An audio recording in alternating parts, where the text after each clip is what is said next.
Atos capítulo 18 começa a nos relatar o seguinte. Depois disso, Paulo saiu de Atenas e foi para Corinto. Ali encontrou um judeu chamado Áquila, natural do Ponto, que havia chegado recentemente da Itália com Priscila, sua mulher, pois Cláudio havia ordenado que todos os judeus saíssem de Roma. Paulo foi vê-los e, uma vez que tinham a mesma profissão, ficou morando e trabalhando com eles, pois eram fabricantes de tendas. A cidade de Corinto vai ser a segunda cidade mais importante do ministério de Paulo quando olhamos as viagens missionárias feitas pelo grande apóstolo. O que nós vamos descobrir é que depois de Éfeso, Corinto vai ser a cidade mais importante e exatamente aqui nós estamos nas ruínas dessa cidade antiga que tinha sido destruída pelos romanos na metade do segundo século antes de Cristo.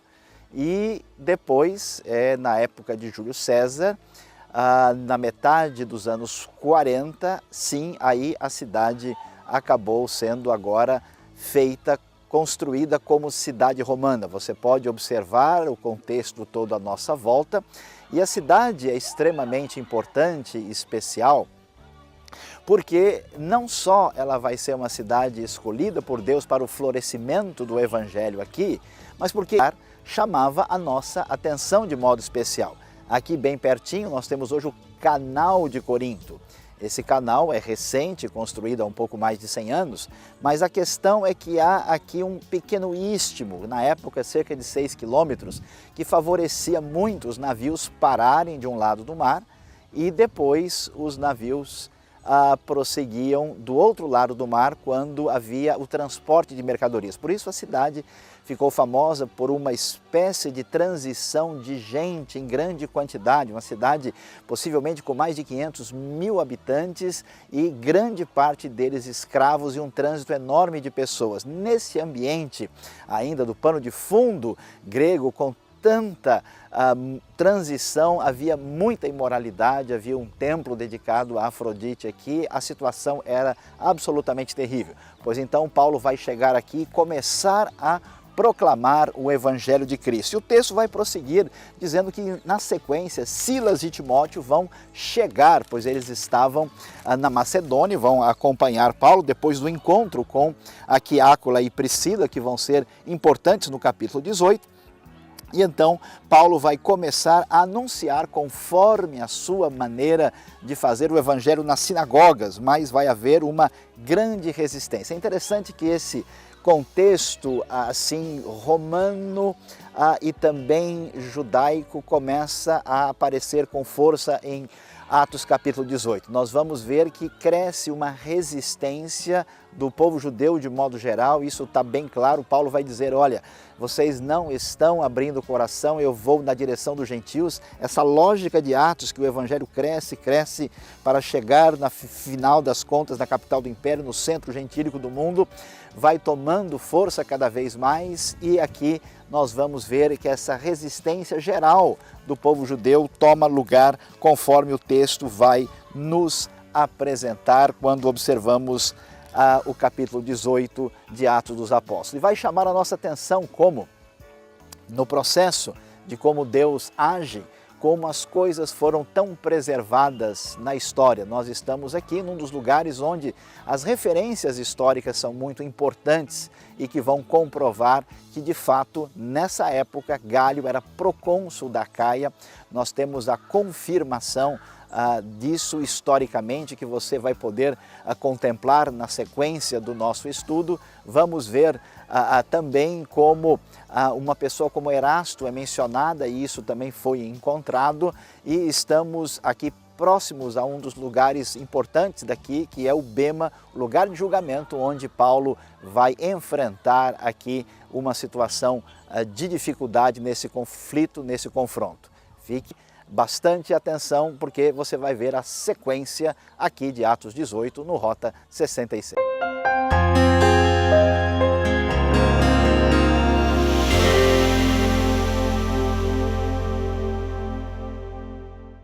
A cidade de Corinto tem alguns detalhes fascinantes. Por exemplo, A presença de Áquila e Priscila aqui é por causa do imperador Cláudio, que começou a reinar no ano 41 e morreu em 54. Em 49 depois de Cristo, ele colocou um edito que todos os judeus tinham que sair de Roma, razão pelo qual Áquila e Priscila apareceram aqui. Então Paulo, vindo de outra direção, eles vindo de Roma, se encontram e têm a mesma profissão. Alguns acham que Paulo foi empregado deles. Esse ponto é interessante porque Paulo vai falar sobre esse tema em 1 Coríntios capítulo 9, que o missionário, o pastor, o líder, ele tem direito de ser sustentado pelo povo que ele serve. Somente que, nesse caso, como Paulo não queria aproveitar dessa possibilidade, ele vai trabalhar com suas próprias mãos. Em 4 diferentes textos do Novo Testamento, Paulo menciona esse fato, de que sustentar a si mesmo, algo que os próprios fariseus e rabinos ensinaram, que quem não ensina o filho a se autossustentar, ensina o filho a ser ladrão. Portanto, Paulo não achava estranho trabalhar com suas próprias mãos. E assim ele trabalhou junto com Áquila e Priscila, enquanto ele aguardava a volta de Silas e Timóteo, que evidentemente trouxeram aquela oferta da igreja de Filipos. Um segundo detalhe interessante nesse texto, nós notamos aqui que Paulo se dedicou exclusivamente à pregação. Quer dizer, exclusivamente a fazer o que ele fez em Éfeso. Isto é, não somente pregar, mas também de ensinar de casa em casa. Porque a igreja era formada em casas particulares. Nós sabemos da história da igreja que a cidade de Corinto podia reunir todos os crentes numa só casa, casa de Gaio. E como nós descobrimos também nesta carta que Paulo foi hospedado nessa casa, nós entendemos por quê. As casas eram feitas com pátios interiores grandes, onde a igreja podia se reunir. Há um outro detalhe interessante sobre esta cidade de Corinto, que nós estamos vendo o resto aqui diante de nós. É o fato que Paulo tinha que corrigir muitos erros nessa cidade. Realmente a cultura de Corinto era muito distinta à cultura que Paulo queria passar, essa cultura que ele chama da lei de Cristo.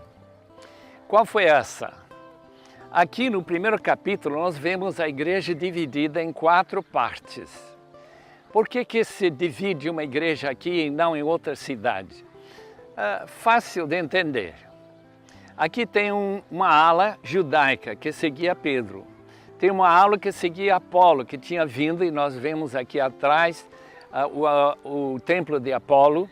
Apolo vindo de Alexandria, vai interpretar a Bíblia de uma forma muito interessante, alegoricamente, que ele aprendeu lá em Alexandria.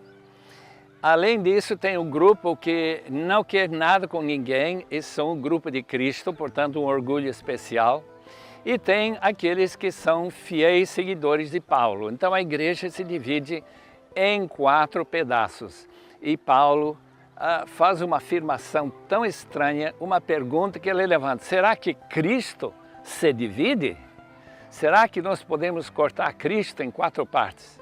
Em outras palavras, Paulo reconheceu que toda a igreja realmente estava unida, uma vez que eles creram em Cristo, uma vez que eles tinham recebido esse evangelho de perdão, de justificação em Cristo.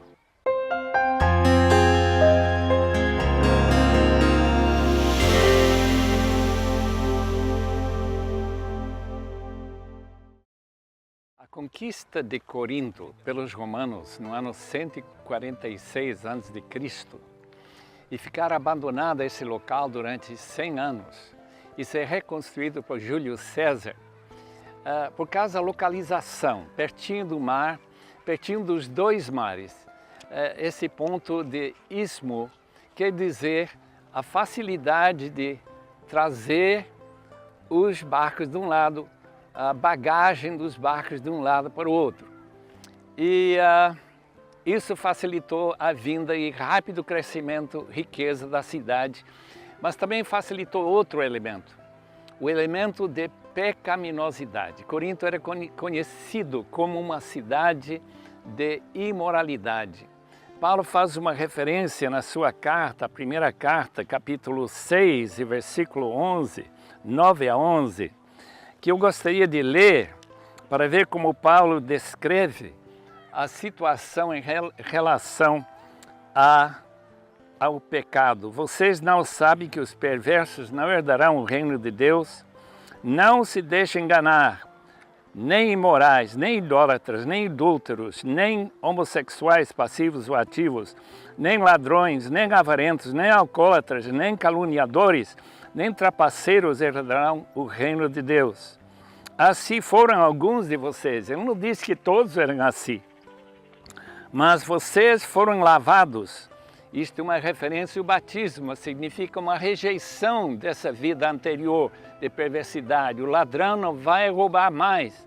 Aquele que praticava imoralidade não vai praticar mais. E assim por diante. Foram santificados e foram justificados. Essa palavra tão chave na reforma, de que Cristo na sua morte imputou para nós o perdão total, de maneira que aqueles que eram tão ruins e tão inconfiáveis, pessoas desonestas, mentirosas, se tornaram pessoas santas. E nós percebemos nesta carta que Paulo escreve aos Coríntios, essa tremenda mudança que o Evangelho traz. A palavra que eu queria chamar sua atenção ocorre também em capítulo 9, onde Paulo fala que nós não somos mais obrigados a guardar a lei. Mas, claro, nós guardamos a lei de Cristo. Tem outro detalhe aqui em Corinto. Cada 2 anos eles tinham os Jogos não olímpicos, mas do Istmo.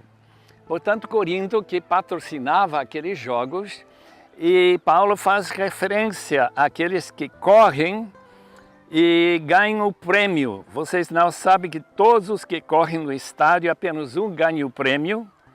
Correm de tal modo que alcancem o prêmio. Todos os que competem nos jogos se submetem a um treinamento rigoroso. Esse treinamento da parte do Evangelho, essa disciplina da Palavra de Deus, é o que Paulo chama de ser enleado. Uma palavra que eu inventei, enomos, de ser uma pessoa dirigida, disciplinada pelo Senhor Jesus. Por quê? Porque Ele é o Senhor da vida e nós somos os seus representantes aqui na terra. Nenhum lugar mais importante naquela época do que o Corinto para mostrar a transformação da vida anterior, de perversidade, de toda essa imoralidade. Aqui na minha frente eu estou vendo a Acrópole, de onde dizem que desceram uns 1000 prostitutas e prostitutos, tanto homens como mulheres, para praticar sua imoralidade nessa cidade. E Paulo teve que corrigir os coríntios nesse ponto, dizendo que quem está ligado a Cristo pelo Espírito é um Espírito com Ele. Esse ponto é chave. E espero que todos nós entendamos que a vida em Cristo é uma vida de santificação. E Paulo chega a dizer que eles foram santificados e lavados e transformados pela graça de Deus.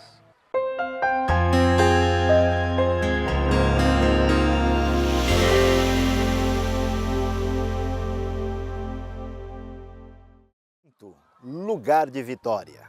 Vitória do Evangelho que alcança a população dessa cidade que estava presa no paganismo. Essa vitória é tão grande, inspirado aqui pelas ruínas que falam alto ao nosso coração, nós vamos ver uma vitória extraordinária que vai mostrando para nós como o Evangelho vencedor está em toda parte. Você acabou de ver que estão aqui Roma, Alexandria, Corinto, Macedônia, todo mundo está sendo atingido pela palavra vitoriosa. Esse aspecto se mostra com clareza quando nós vamos observar aqui no capítulo 18 o que o texto bíblico tem a nos dizer. Paulo permanece em Corinto algum tempo, diz o verso 18, e depois vai se despedir dos irmãos e navegar para a Síria.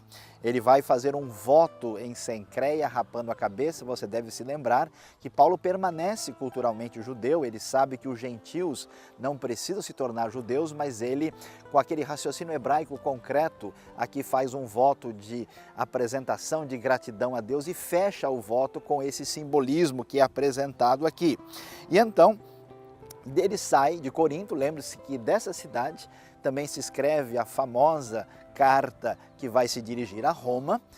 Ele sai daqui e vai para Éfeso, e o texto nos diz, ali ficam Priscila e Áquila, que vão discipular bastante Apolo. Você acompanhou e viu como Apolo precisava de ajuda. E o que chama atenção, a importância do ensino, do discipulado, do acompanhamento, é como esse Apolo vai crescer tanto na sua vida que ele vai se tornar uma referência na igreja de Corinto depois. Mas o capítulo 18 vai nos chamar a atenção e você precisa prestar esta atenção num detalhe, que aqui nós temos um desfecho da segunda viagem e no finalzinho do capítulo 18 já o início da terceira.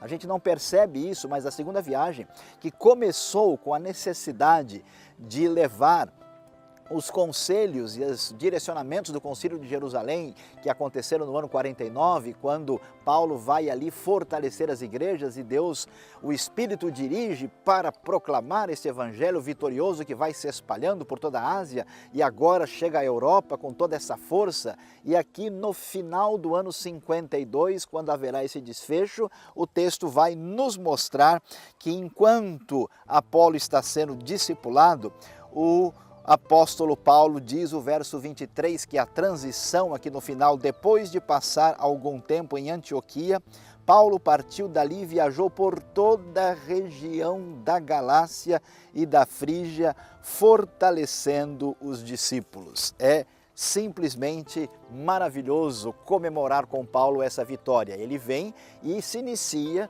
aí a terceira viagem missionária que vai prosseguir quando Paulo voltará na sequência novamente para a região de Corinto, já num segundo momento nessa viagem que deve ter começado no final do ano 52 ou começo do 53. E uma palavra especial chama a atenção no nosso coração. Eu fico imaginando o que era viver como Paulo, diante de tantos riscos, diante de tantas ameaças, saindo da Atenas incrédula para comemorar bem alto em Corinto a grande vitória do Evangelho. Pois é, com tantos altos e baixos, momentos maravilhosos e difíceis, soa bem alto a palavra de Deus em Atos 18, quando Jesus vai aparecer para Paulo ali, dizendo para ele que ele fique tranquilo, não tenha medo, continue falando, não fique calado. Diante de todas as circunstâncias improváveis da vida, diante dos seus problemas, das minhas lutas, da nossa situação como igreja cristã, vão ser momentos difíceis, duros, tribulações, vitórias, momentos altos, mais altos do que a Acrópole, mais baixo do que o Vale do Jordão lá em Israel, momentos complicadíssimos, e a palavra de Deus diz, não tenha medo, continue firme. A vitória do povo de Deus do Evangelho em Corinto comprova isso. Por isso, vamos ouvir a palavra que foi dita a Paulo. Continue falando, continue anunciando, porque este Evangelho vitorioso chegará a todas as nações do mundo.